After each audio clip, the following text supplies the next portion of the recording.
Today we discuss about excretory system. In previous class we discussed about the septal nephridia. Today we discuss about pharyngeal nephridia and integumentary nephridia. Apart from that, we also study physiology of excretion in earthworm or the process of excretion in earthworm. So today in excretory system we first read about pharyngeal nephridia. So the pharyngeal nephridia are those nephridia which are present just near to the pharynx and they open into pharynx as well as in buccal chamber. Now let's make a diagram and study about them in detail. This is mouth, this one is buccal chamber, this one is pharynx. After pharynx here is oesophagus, after oesophagus here is gizzard. We have already studied about the alimentary canal in digestive system. These are the different parts of the alimentary canal, or this is alimentary canal of the earthworm. And now this one is the stomach. After stomach there is intestine. Let's make few segments, and now in outer side there will be the segmentation. There will be the segmentation. So now let make the segmentation. This is first septum which lies between fourth and fifth segment. This is fifth segment, this is sixth segment, and this one is seventh segment. Fifth, sixth, seventh, 8, 9, 10. There is presence of only one septum. This is the only one septum. 1, 2, 3, 4, 5, and one more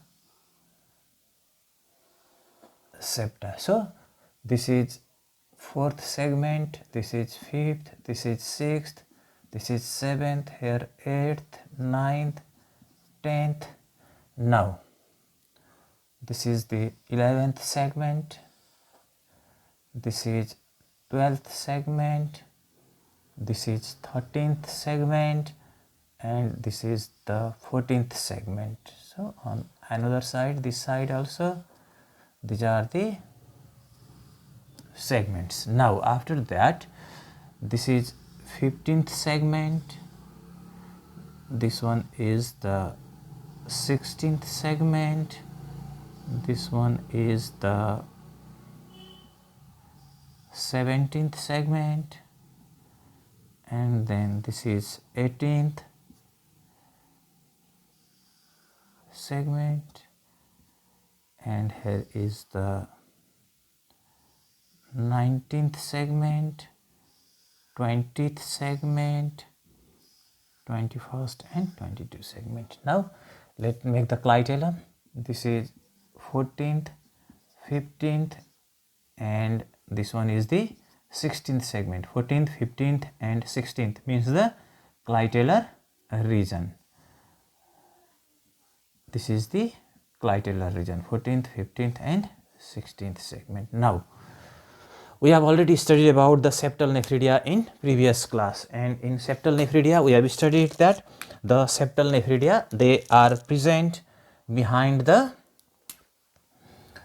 15th segment on both surface of the septum. So these are the septal nephridia. Let's make septal nephridia at first.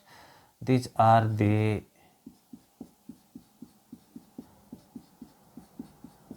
septal nephridia.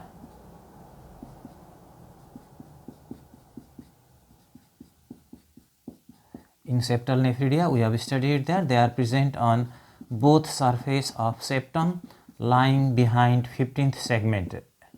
So on both surface of the septum there is presence of septal nephridia and are present behind the 15th segment. That means the first septum which contains septal nephridia is the septum which lies between 15th and 16th segment, and on each surface we have studied there is presence of 2 rows of septal nephridia, and on each row there is presence of 20 to 25 nephridia. So altogether there is presence of about 80 to 100 septal nephridia on the surface of each septum. Now let make the pharyngeal nephridia. The pharyngeal nephridia are present in the form of paired tuft on either side of pharynx and esophagus in 4th, 5th and 6th segment. In 4th segment, this is one tuft of the pharyngeal nephridia. In 5th segment, this is another tuft, and in 6th segment, this is another tuft, and this is of the 4th, this is of the 5th, and this is of the 6th. And from this pharyngeal nephridia, the pharyngeal nephridial duct arises. The pharyngeal nephridial duct arises, and the pharyngeal nephridial duct of the 4th and 5th segment of 4th segment and of the 5th segment, they open into the pharynx, while that of the 6th segment,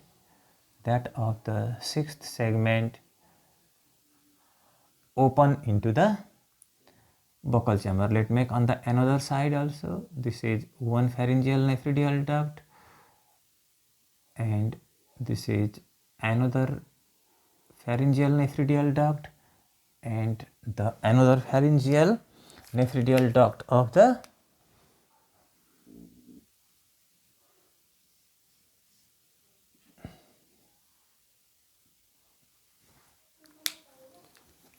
sixth segment, the pharyngeal nephridial duct of the 6th segment that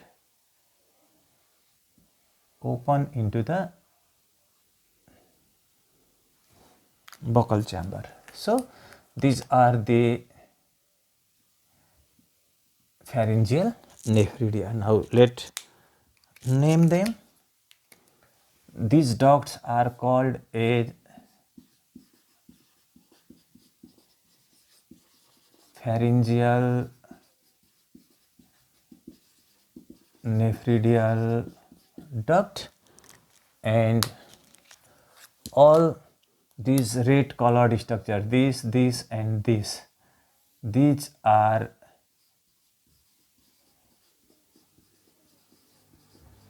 pharyngeal nephridia. These are pharyngeal nephridia, and these nephridia, these are the septal nephridia. These are the septal nephridia, and this is the figure of excretory system of earthworm, or this is the figure of nephridia of earthworm, excretory system, or we may write nephridia of earthworm. So these are the nephridia of the earthworm or excretory system. Later on, we feel the integumentary nephridia while studying the integumentary nephridia. Now let first read about the pharyngeal nephridia. So what we came to know from the figure, we came to know that there is presence of pharyngeal nephridia on either side of pharynx and esophagus in 4th, 5th and 6th segment, and they are present in the form of paired tuft. So pharyngeal nephridia are present in the form of paired tufts. Pharyngeal nephridia are present in the form of paired tufts on either side of pharynx and esophagus in 4th, 5th and 6th segment. So this is about the position and number. Regarding number, one more thing we have to know. Let first elaborate the things, these things. Now look here, the pharyngeal nephridia, they are present in the form of paired tuft. Paired means there is presence of pharyngeal nephridia in paired form, and pair of what? Pair of the tufts. The tuft means group or bundle of fine tubular structures. So, the pharyngeal nephridia, they are present in the form of pair tuft and are present on either side of pharynx and esophagus in 4th, 5th and 6th segment. Look here, on either side of pharynx, in 4th segment, this is one tuft, this is another tuft, and in 5th segment, this is one tuft on one side and this is another tuft on other side. In 6th segment also, on either side of the esophagus, there is presence of tufts of the pharyngeal nephridia, and in each tuft there is presence of tuft. Here what we have written about the tuft, the tufts means the group or the bundle. So, in each tuft there is presence of many pharyngeal nephridia. In each tuft there is presence of about 100 pharyngeal nephridia. A number of pharyngeal nephridia are present in each tuft, or the number is about 100. So, what we write, in each tuft hundreds of pharyngeal nephridia are present. So, in each tuft a number of pharyngeal nephridia are present, or it is hundreds of nephridia are present in each tuft. Now, they are small sized nephridia. They are small sized nephridia and they are without the nephrostome. They are without nephrostome. Previously we have studied that in a typical nephridium there is presence of 3 main parts, and the 3 main parts are, first part is nephrostome, next part is body, and another part is the terminal duct. So, nephrostome, body and terminal duct are 3 main parts of a nephridia, while in pharyngeal nephridia the nephrostome is not present. Nephrostome is absent. Nephrostome is absent, and it means that the pharyngeal nephridia contain only body and terminal duct. In pharyngeal nephridia only 2 parts are present, one is body, another is the terminal duct. Now, the terminal duct of all nephridia of a tuft, the terminal duct of all nephridia of a tuft unite with each other to form a larger duct, and that larger duct is called a pharyngeal nephridial duct. So, terminal ducts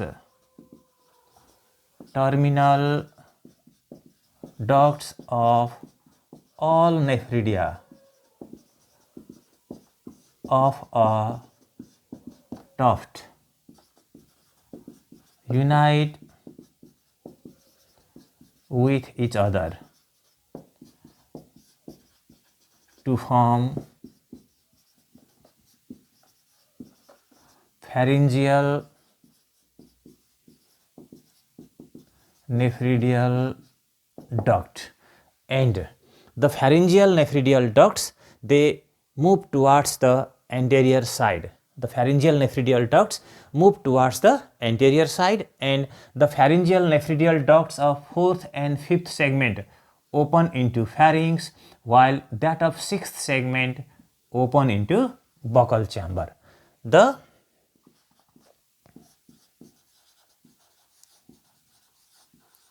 pharyngeal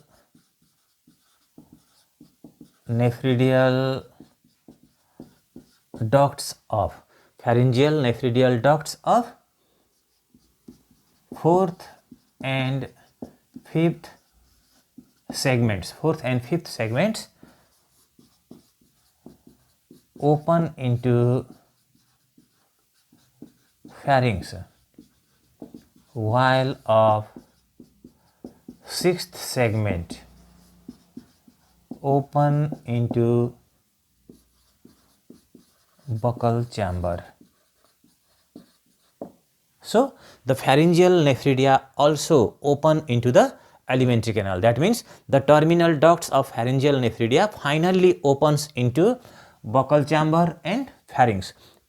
Previously, we have studied that those nephridia whose terminal duct opens into the alimentary canal, such nephridia are called as enteronephric nephridia, or they are called as enteronephric. So, pharyngeal nephridia are also enteronephric. Pharyngeal nephridia are enteronephric. Why they are enteronephric? Because their terminal duct open into the alimentary canal. Their terminal duct opens into the alimentary canal. In which part of the alimentary canal? In pharynx and buccal chamber. So, they are enteronephric. They are enteronephric. And now, the metabolic waste, pharyngeal nephridia extract metabolic waste from the blood, and the metabolic waste extracted by pharyngeal nephridia comes into buccal chamber and into pharynx and passes through the alimentary canal, and finally passes out through the anus along with the worm casting. Thus, any useful substances, especially the water present in the metabolic waste, is reabsorbed by the alimentary canal. So, the pharyngeal nephridia, they help to conserve water in the body. What is the importance of, another importance of pharyngeal nephridia? The pharyngeal nephridia, they help to conserve water in the body. Apart from excretion, they also help to conserve water in the body. They help to conserve water in body. So, this is about the pharyngeal nephridia. Let us sum up once. The pharyngeal nephridia, they are present in the form of pair tuft on either side of the pharynx and esophagus in 4th segment, 5th segment and 6th segment. And in each tuft, there is presence of hundreds of nephridia. A number of nephridia are present in each tuft, and they are small size nephridia and they are without nephrostome. Pharyngeal nephridia are without nephrostome, or nephrostome is absent, not present in pharyngeal nephridia. And the terminal duct of all nephridia of a tuft, unite with each other to form a larger duct that is called as pharyngeal nephridial duct, which run towards the anterior side, and the pharyngeal nephridial duct of 4th and 5th segment open into pharynx, while pharyngeal nephridial duct of 6th segment open into buccal chamber. So, we say the terminal duct of pharyngeal nephridia finally opens into the alimentary canal, and that is why the pharyngeal nephridia are enteronephric.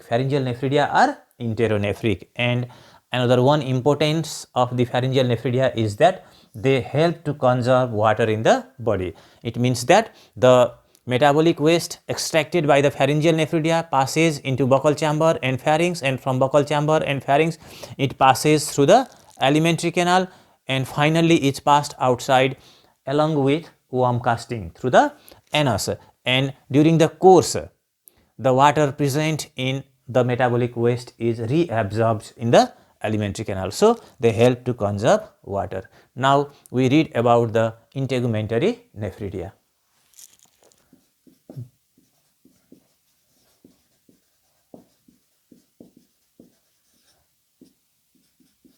Integumentary nephridia. The integumentary nephridia are those nephridia which are present on integument, that means which remain embedded in the body wall. The integumentary nephridia are embedded in body wall. They remain embedded in body wall, and about 200 to 250 integumentary nephridia are present in each segment. They remain scattered in each segment except in first 2 or 3 segments. Regarding their number and position, about 200 to 250 nephridia are found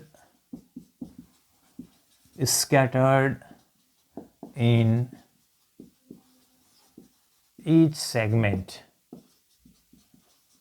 except in first two or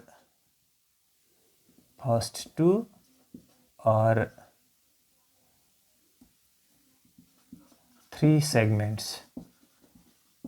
So regarding their number and position, about 200 to 250 nephridia are found scattered in each segment except in first two or three segments. And one more thing about them, in 14th, 15th and 16th segment, regarding number in clitellum, their number is very high. In clitellum, about 2000 to 2500 nephridia are found, means the integumentary nephridia are found. Apart from that, in 15th and 16th segment, the septal nephridia are also present.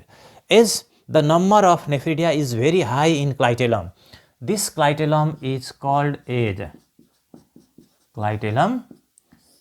also called as forest of nephridia. So which of the following is called as forest of nephridia? The clitellum is called as forest of nephridia. What is the another name of clitellum? The another name of clitellum is cingulum. We have studied in morphology of the earthworm. Another name is cingulum. Let make the integumentary nephridia.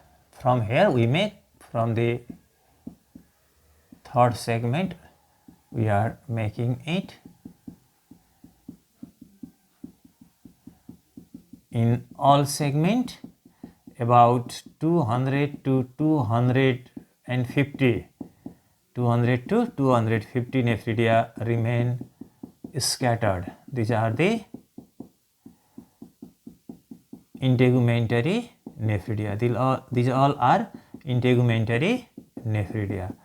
Now, in the region of clitellum, their number is very high.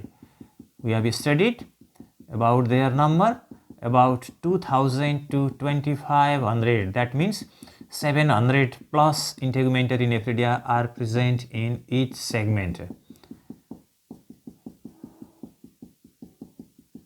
So make more here in clitellar region. That means in 14th, 15th and 16th segment their number is very high. That's why the clitellum is also called as, what is the another name for the clitellum with respect to nephridia? It is called as forest of nephridia. Clitellum is called as forest of nephridia. So this is forest of nephridia, 14th, 15th and 16th segment, or which is clitellum. So this is about the integumentary nephridia in clitellum. Let's put some in other segments also here.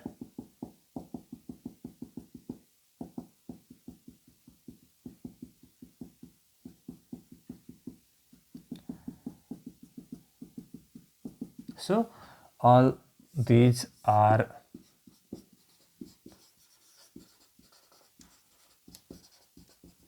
integumentary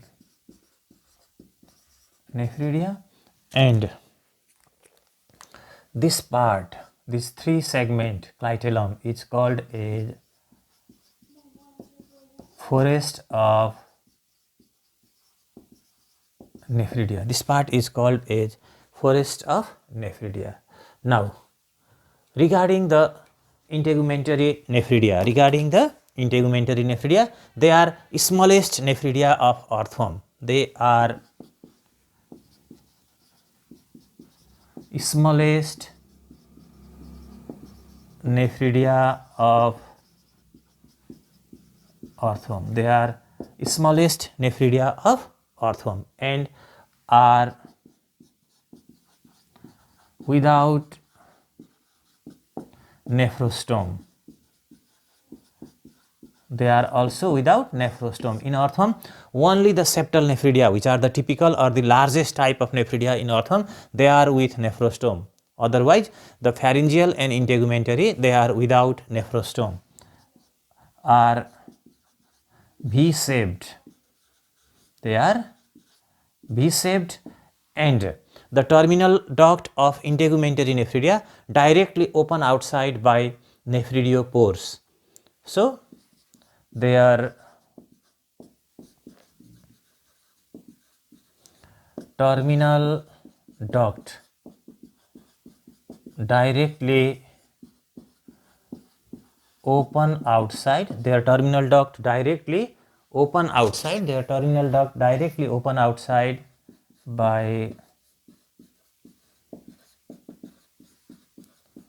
nephridiopores. Now, look here. As the terminal duct directly opens outside, such type of nephridia are called as exonephric nephridia. In introduction of the nephridia, we have studied the terminal duct may open inside into the alimentary canal. If open inside into the alimentary canal, then that nephridia is called as enteronephric. Just we have studied previously in pharyngeal nephridia. And now, in case of the integumentary nephridia, the terminal duct directly opens outside by nephridiopore. So, they are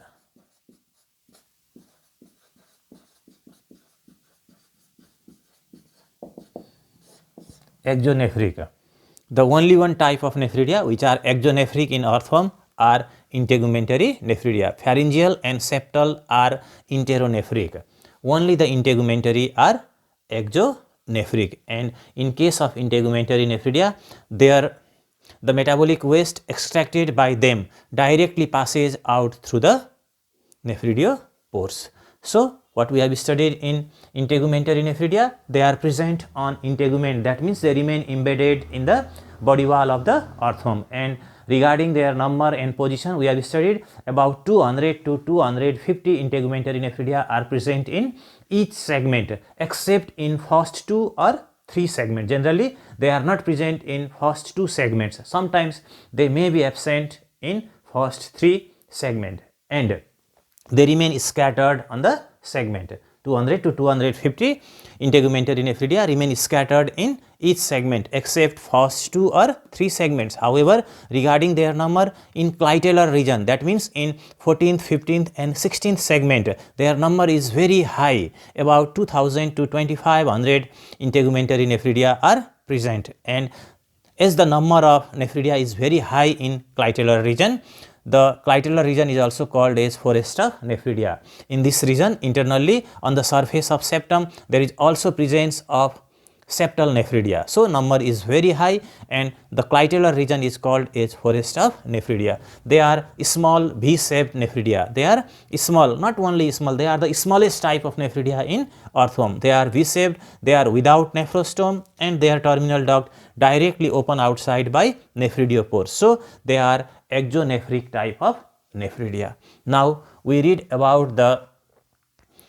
process of excretion. We read about the process of excretion and about the nitrogenous metabolic waste of the earthworm. Now, we read about the process of excretion in earthworm.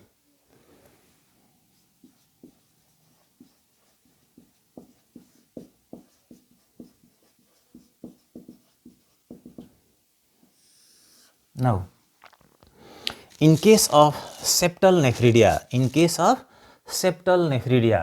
the nitrogenous metabolic waste extracted by septal nephridia that passes into intestine, and that metabolic waste finally passes out through the anus along with the worm casting. And one more thing which we have to know is that the septal nephridia, they extract metabolic waste from blood as well as from the coelomic fluid. That means the septal nephridia extract metabolic waste from blood and coelomic fluid, and from septal nephridia the metabolic waste passes into septal excretory canal. From septal excretory canal, the metabolic waste passes into supraintestinal excretory duct, and from supraintestinal excretory duct, the metabolic waste passes into the intestine, and from intestine, the metabolic waste is finally passed outside along with the worm casting. So, the septal nephridia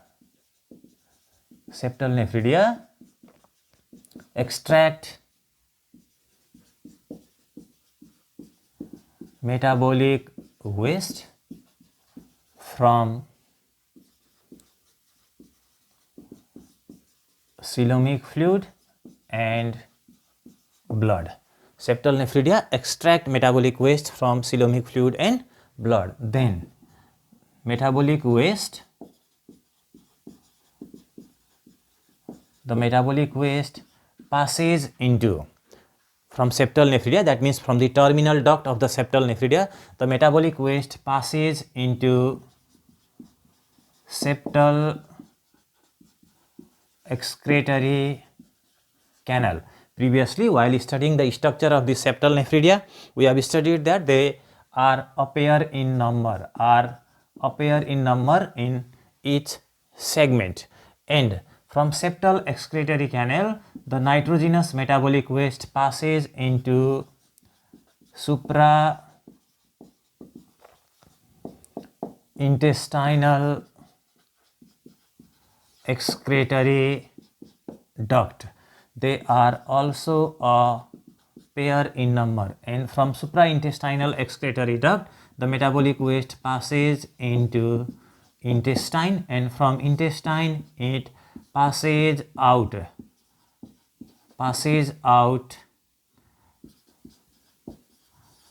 along with worm casting through anus. This is about the septal nephridia. How the metabolic waste extracted by the septal nephridia passes out through the body. Septal nephridia extract metabolic waste from coelomic fluid and from the blood, and that metabolic waste passes into septal excretory canal. From septal excretory canal, it passes into supraintestinal excretory duct, and from supraintestinal excretory duct, it passes into intestine, and from intestine, it passes out along with worm casting through the anus. So, this is about how the metabolic waste extracted by septal nephridia passes out from the body. Now, the pharyngeal nephridia. In case of pharyngeal nephridia, the metabolic waste extracted by pharyngeal nephridia. The pharyngeal nephridia extract metabolic waste from blood. Pharyngeal nephridia extract metabolic waste from blood. They do not extract metabolic waste from coelomic fluid because they do not have the nephrostome. They do not have the nephrostome. They don't contain the nephrostome. So, they cannot extract metabolic waste from the coelomic fluid. They extract metabolic waste only from the blood, and the metabolic waste passes into pharyngeal nephridial duct and then into buccal chamber and pharynx. The metabolic waste passes into pharyngeal nephridial duct, and from pharyngeal nephridial duct it passes into buccal chamber and pharynx. Previously, we have studied the pharyngeal nephridial ducts of 4th and 5th segment. 4th and 5th segment open into pharynx, while the pharyngeal nephridial duct of 6th segment opens into the buccal chamber. Of 4th and 5th open into pharynx, while of the 6th open into the buccal chamber. And from pharynx and buccal chamber, finally the metabolic waste passes out along with worm castings through anus. And in pharyngeal nephridia, what is here? Extract metabolic waste only from blood, and the metabolic waste first passes into pharyngeal nephridial duct. From pharyngeal nephridial duct, it passes into buccal chamber and pharynx, then passes through the other parts of the alimentary canal, and finally passes out through anus along with the worm casting. So the both septal nephridia and pharyngeal nephridia, they help to conserve water. Both septal and pharyngeal, both septal and pharyngeal nephridia help to conserve water, and they are enteronephric because they open into the alimentary canal, and both are enteronephric. Previously we have studied about it. Now the integumentary nephridia. In case of integumentary nephridia, the integumentary nephridia also extract metabolic waste only from the blood, and their terminal duct directly opens outside through the nephridiopore. So the metabolic waste extracted by integumentary nephridia directly passes out through the nephridiopores.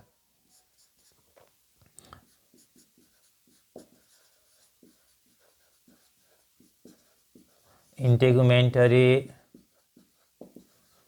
nephridia, they extract metabolic waste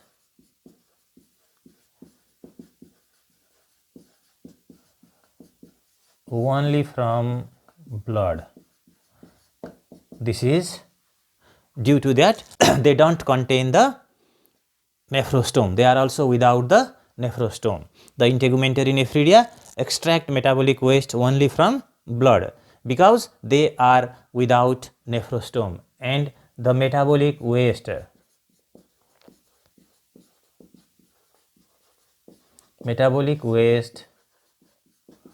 directly passes out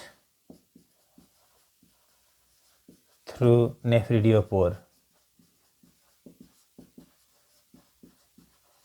So this is about how the metabolic waste extracted by different type of nephridia passes out from body in case of earthworm. In case of pharyngeal and septal nephridia, the metabolic waste first passes into the alimentary canal and finally passes out through the anus along with the worm casting, while in case of integumentary nephridia, the metabolic waste extracted by them directly passes out through the nephridiopores.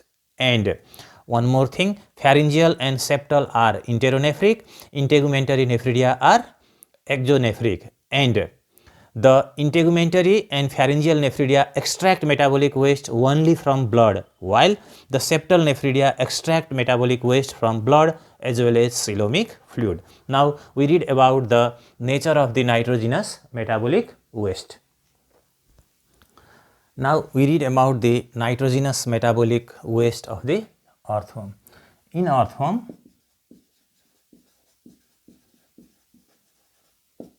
the nitrogenous metabolic waste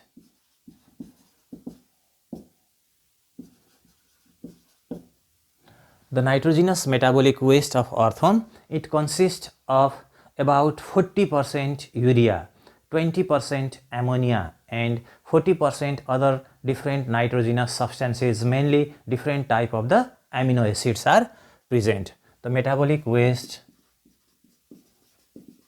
contains about 40% urea, 20% ammonia and 40% other nitrogenous substances, mainly different type of amino acids are present. But remember one thing, that uric acid is not present, uric acid is absent. So on the basis of this data, this fact, what we came to know, the nitrogenous metabolic waste contains about 40% urea, 20% ammonia and 40% other nitrogenous substances except the uric acid. From this we came to know that the earthworms, which are the terrestrial worms, they are ureotelic. They are ureotelic. Earthworms are ureotelic. In general, earthworms are ureotelic. What do you mean by ureotelic? Now, let's know one thing. On the basis of nitrogenous metabolic waste, the organisms are categorized into three main types. Depending on nature of the nitrogenous metabolic waste. If the nitrogenous metabolic waste is ammonia, then the organisms are called as ammonotelic. Ammonotelic means nitrogenous metabolic waste is in the form of ammonia. Organisms are said to be ureotelic if the nitrogenous metabolic waste is present in the form of urea. In earthworm, the amount of urea is more, so it is ureotelic. And if the organism excrete nitrogenous metabolic waste in the form of uric acid, then the organisms are called as uricotelic. So what are the three types? One is ammonotelic, means nitrogenous metabolic waste is ammonia. Ureotelic, nitrogenous metabolic waste is urea. And uricotelic, nitrogenous metabolic waste is uric acid. So this is the type of organisms on the basis of their nitrogenous metabolic waste. In case of earthworm, amount of urea is more, so earthworm is ureotelic. Now, one more thing regarding the nitrogenous metabolic waste. When there is availability of plenty of water, when sufficient water is available, at that time earthworm become ammonotelic. When plenty of water is available, earthworms become ammonotelic. The earthworms become ammonotelic when there is plenty of water. Now, remember one point, that all aquatic